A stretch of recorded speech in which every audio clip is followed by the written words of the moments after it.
You're listening to The Adventures of Maurez Shrouzberry, Professional Mouse Detective. Season 2, Episode 1, Part 2. A Whore's a Whore's a Whore. Brought to you by Twatson Run Recording House.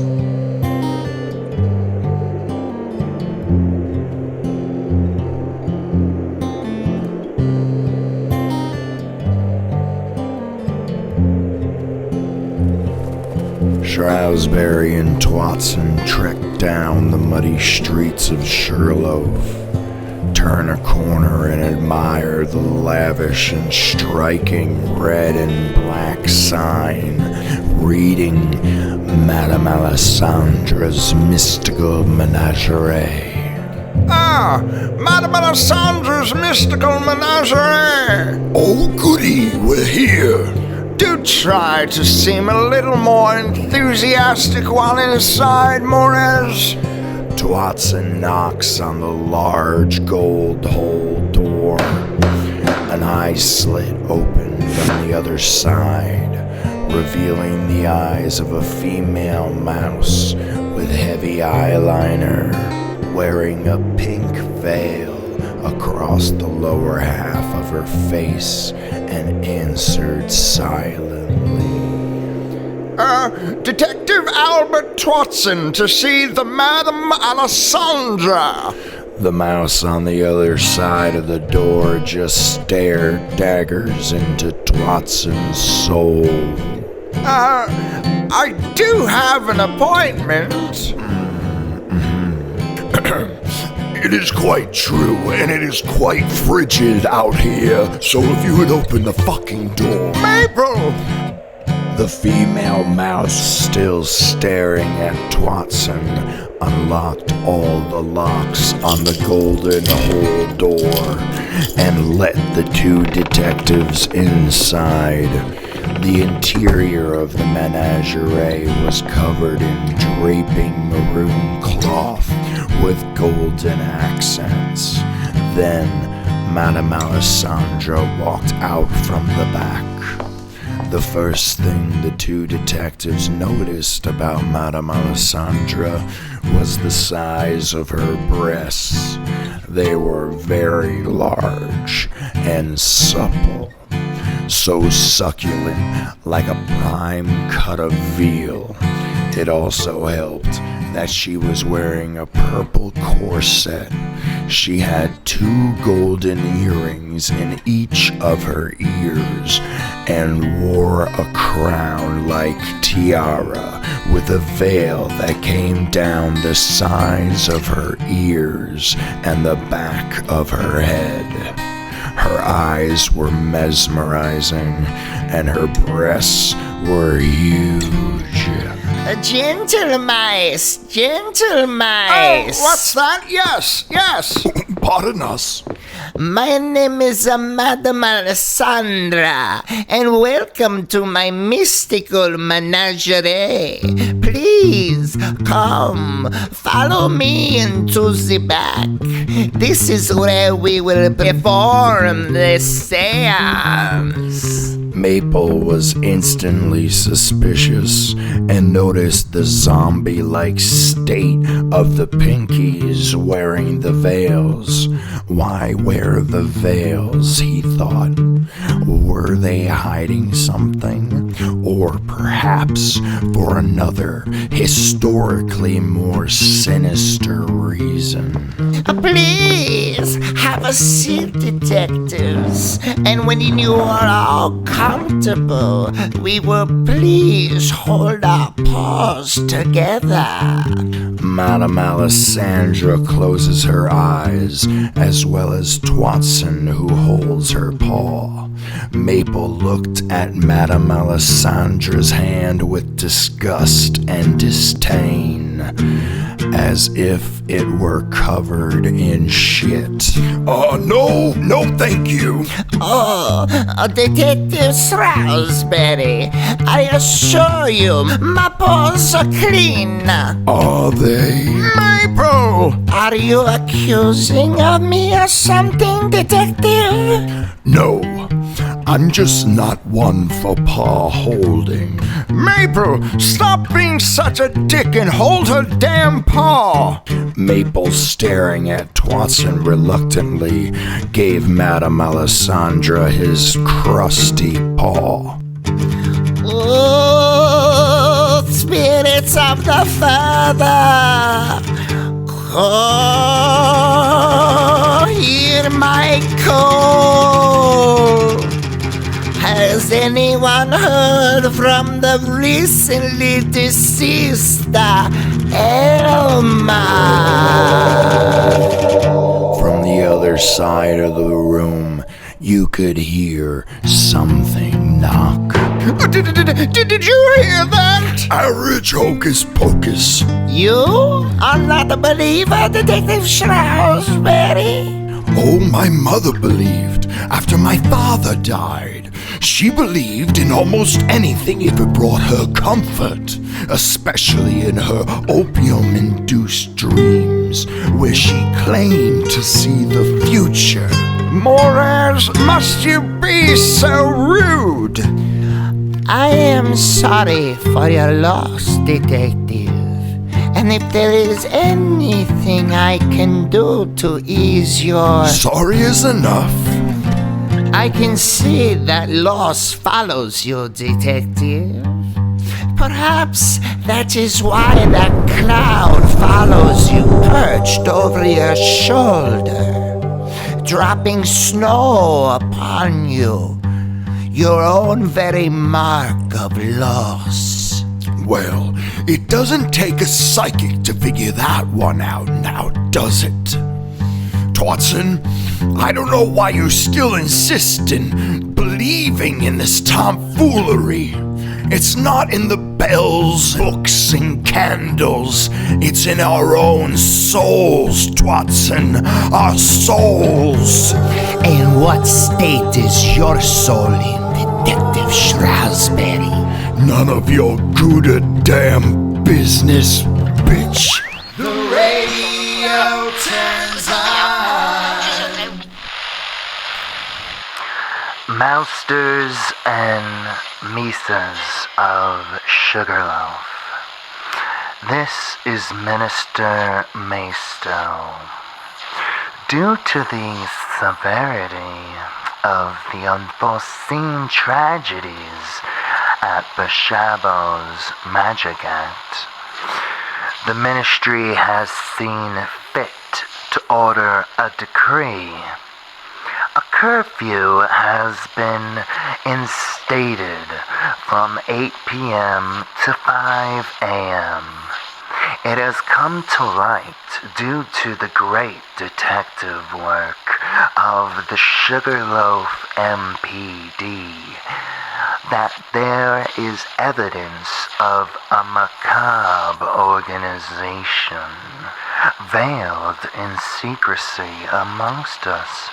There is no way to tell, but these members may be your neighbors, your family members, or your closest friends. Now, though concerning, there is no need to panic.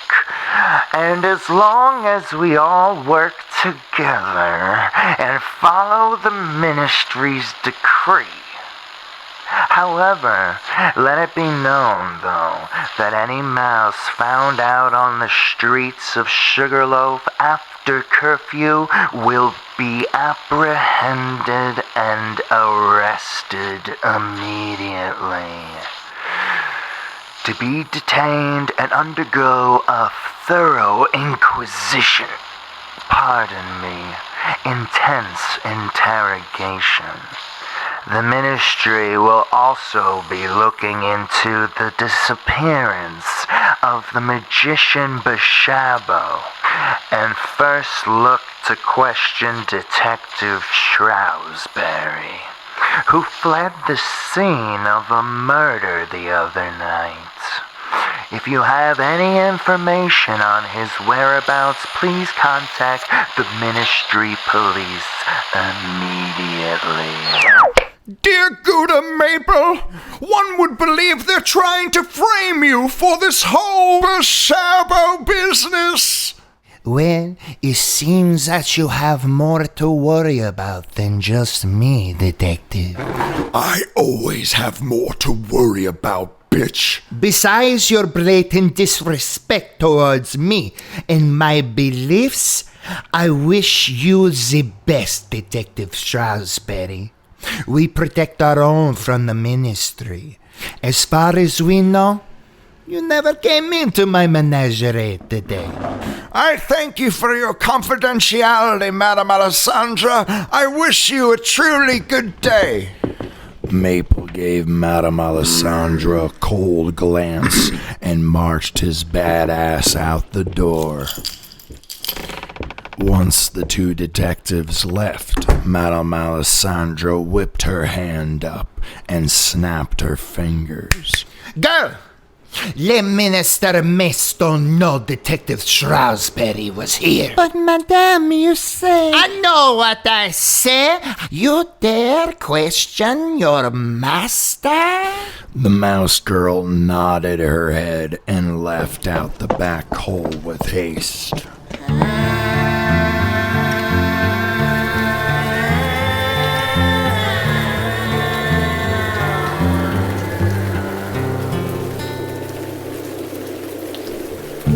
Two detectives leave Madame Alesandra. The night the two detectives marched into was horrid. A harsh storm came in out of nowhere. In reality, it was just Lenny, the owner of the Rusty Whistle, spilling his seltzer all over his nightstand and onto the floor, causing Sugarloaf to flood and hail.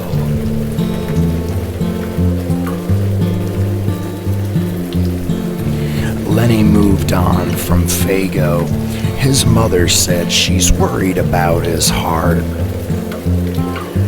Anyway, Shrouzberry was booking it through the hail and frozen darkness. This was his way of letting off some steam as Twatson struggled to follow from behind. Why must you always be the universe's most colossal dick? You really want to do this now? Here? I have spoken! Because, Twatson, I've seen evil. I've seen true evil. Real, actual evil. And ever since I saw it, the levels, the extremes that one will go to when they are pushed up against a wall. Let's just say I saw that evil in my own eyes. After that, I could see it in everyone else's. But not everything is evil, Maple. Truly, you must believe that. Yet evil is all that I have seen since you've brought me back. No! No! No!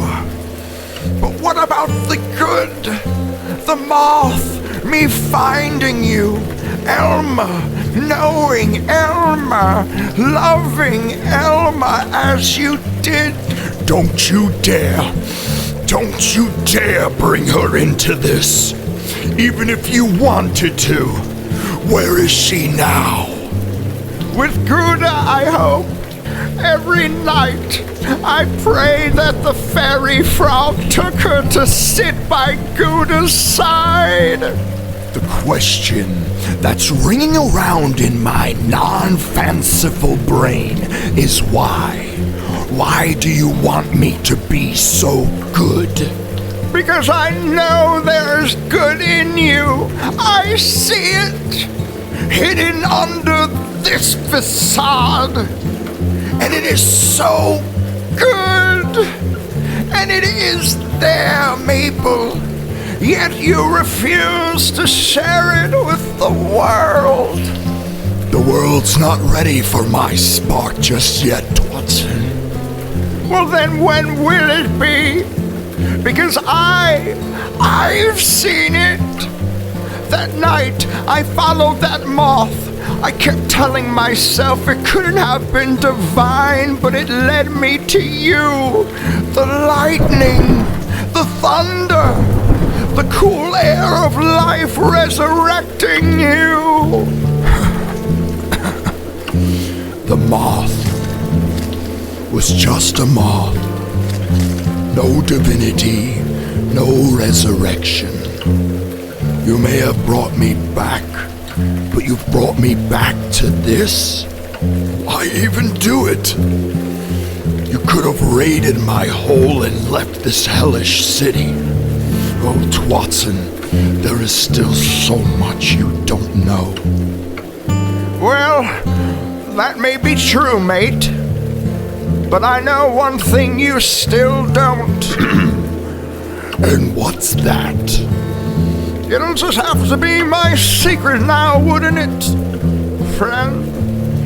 And in that moment, Shrouzberry seemed perplexed. For the first time in a long time, he had no idea what Twatson was talking about. What?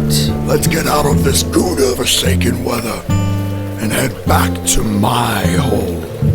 Your hole? You mean my hole? Your hole is in the Forbidden Zone in Old Sugarloaf, remember? Yes, it is, Twatson, which makes it the only place in Sugarloaf I will remain undetected. I'm a wanted mouse now, Twatson.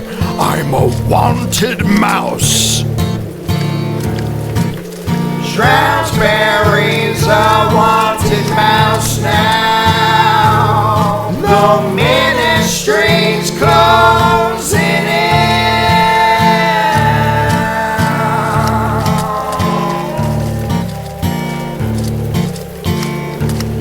In the forbidden part of Sugarloaf, where Shrouzberry's true home and study was located, whose frozen bookshelves seemed to be melting now, no longer covered in thick sheets of ice, yet melting panes of thin glass.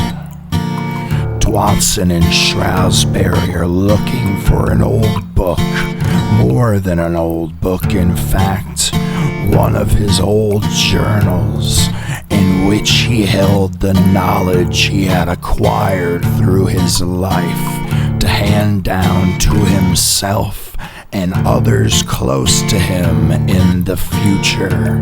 For there comes a time where every mouse loses a part of their mind due to age.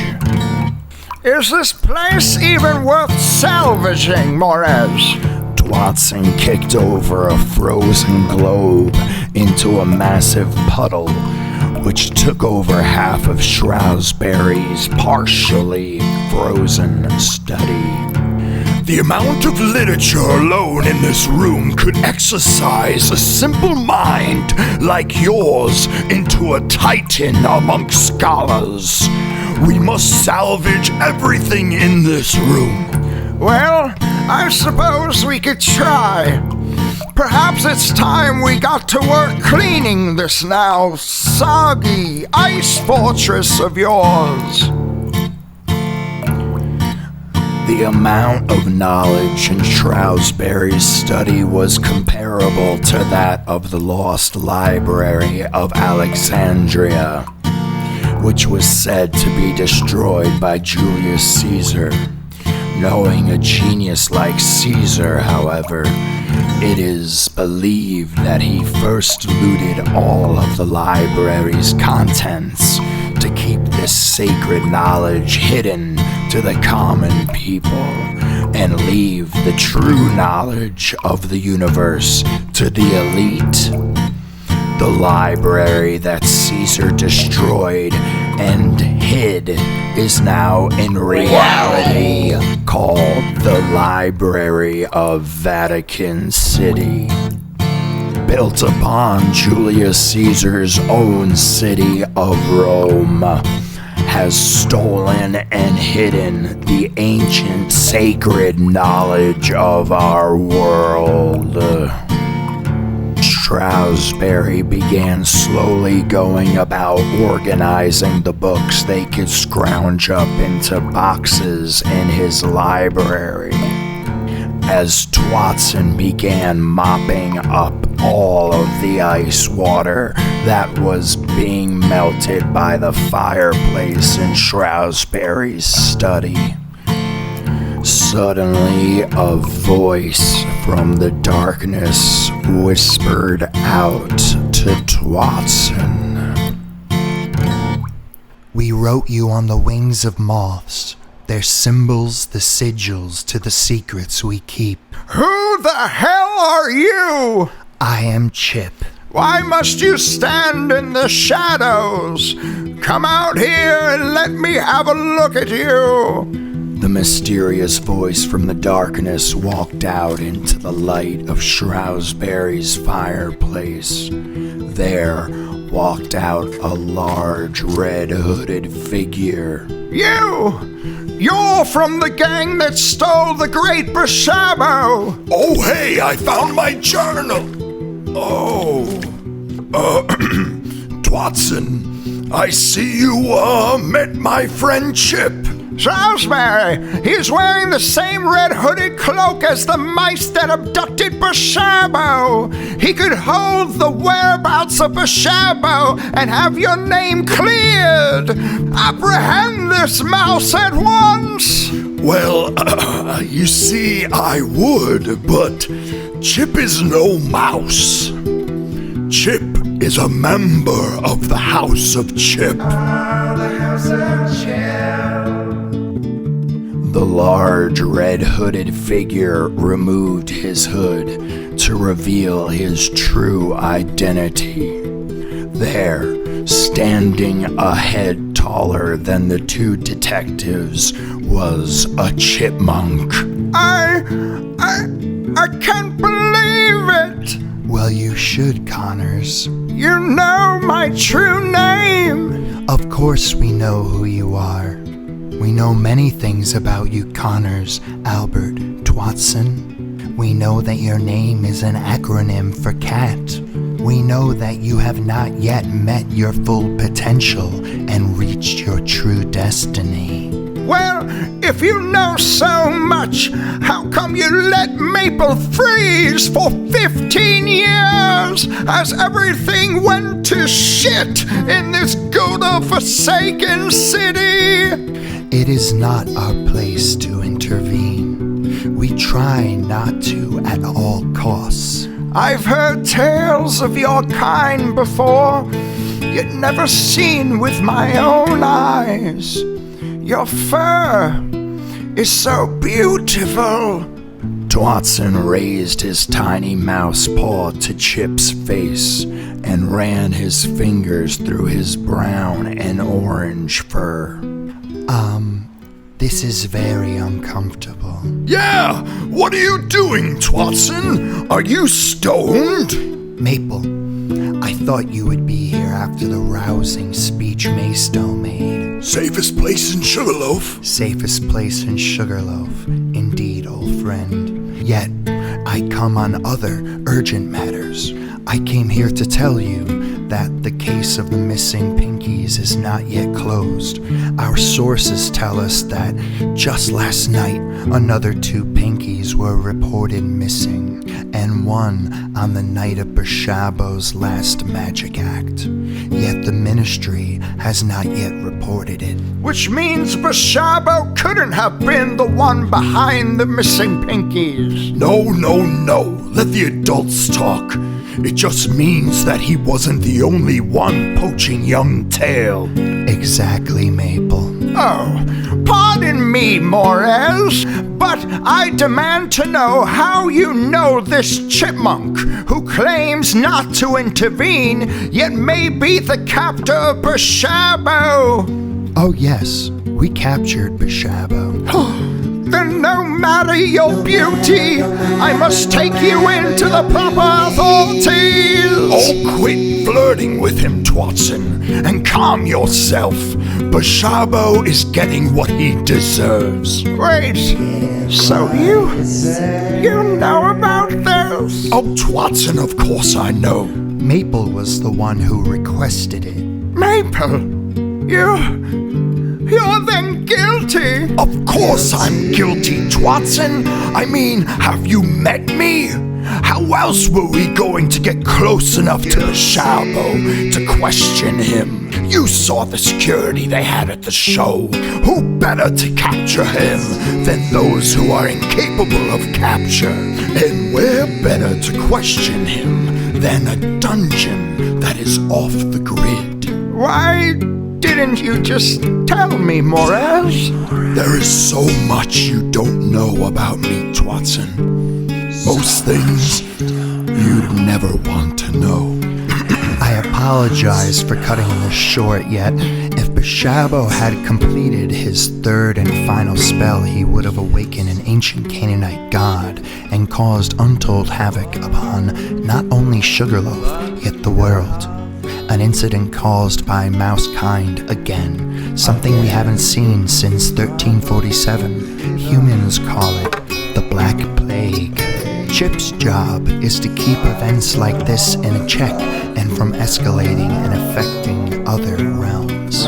Now, speaking of other realms, if I have found you here, you can bet that the Ministry isn't far behind. After searching Twatson's hole, there's a very good chance that they will come here looking for you, Maple. I thought you said this was the safest place in Sugarloaf. It is. How so? Shrouzberry grinned and glanced at Chip. The tunnels. Tunnels? It's better if I just show you. Well, Maple, it is always a pleasure seeing you. Until we meet again, old friend. Connors. Where's he going? Chip has his own way of getting around.